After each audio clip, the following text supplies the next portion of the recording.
So if you Google the most popular meats in America for the holidays, that actually mirrors the most popular meats that we sell right here in our store. And those popular meats are 4 items. First is the Christmas turkey, the second is the Christmas ham, the third is the prime rib, and the fourth is the filet mignon.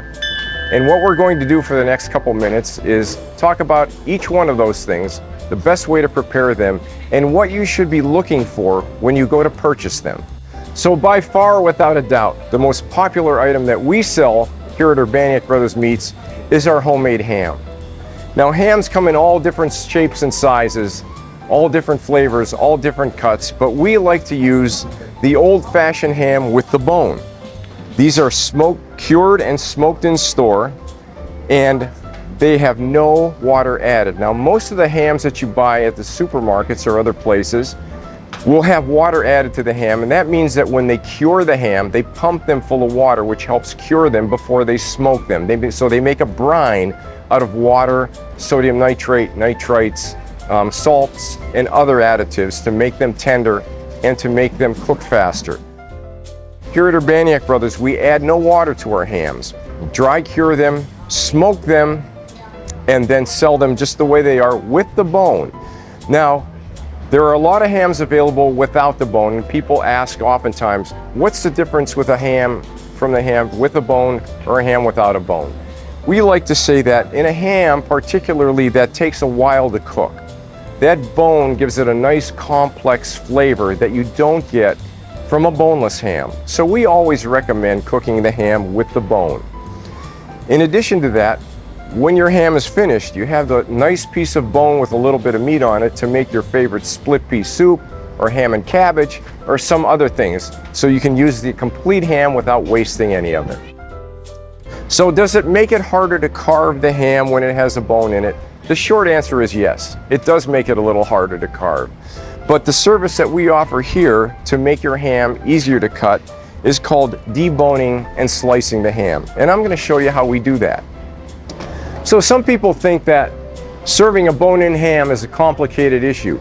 And if you don't know what you're doing, it may be a little intimidating. So one of the services that we offer, and you can also do this at home if you have the right pieces of equipment, is removing the bone, replacing it, and then tying it together so that you can cook a whole ham and take advantage of the bone flavor. And when it's finished, pop the bone out and serve a nice boneless piece of ham. And I'm going to show you how to do that. So every ham has 2 bones in it.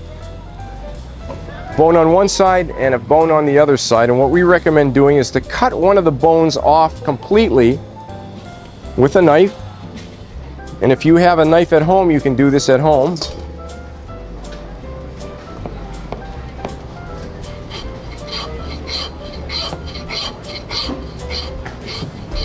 Now, if you get your ham here at Urbaniak Brothers, we do this for you while you wait, and you don't have to do it. Cut one end off. Now, there's the bone that we were talking about that goes through the entire ham, so I'm going to loosen that bone up a little bit. I'm going to use a little tool that we call a ham chisel, and I'm going to get it right in there, and I'm going to ride right alongside that bone to loosen it up. Now that we have one end of the bone loosened up, we're going to turn it over, and we're going to loosen the top of the bone. We're loosening the top of the bone so that the top and the bottom will be both loose. And then you'll find that that bone will pop right out, just like that. Now, you have a beautiful piece of ham with no bone, and you can slice it.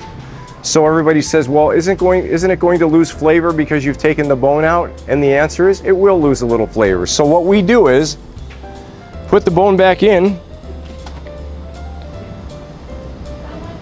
get some of our handy butcher twine, and we're going to actually tie this bone right back on. And then you'll be able to roast this ham with that delicious bone flavor. And when you're finished, cut the strings off and take the bones out. And there's your beautiful ham with the bones taken out, ready for the oven. Ready for your glaze, ready for your pineapples and maraschino cherries or whatever else you'd like to put on it.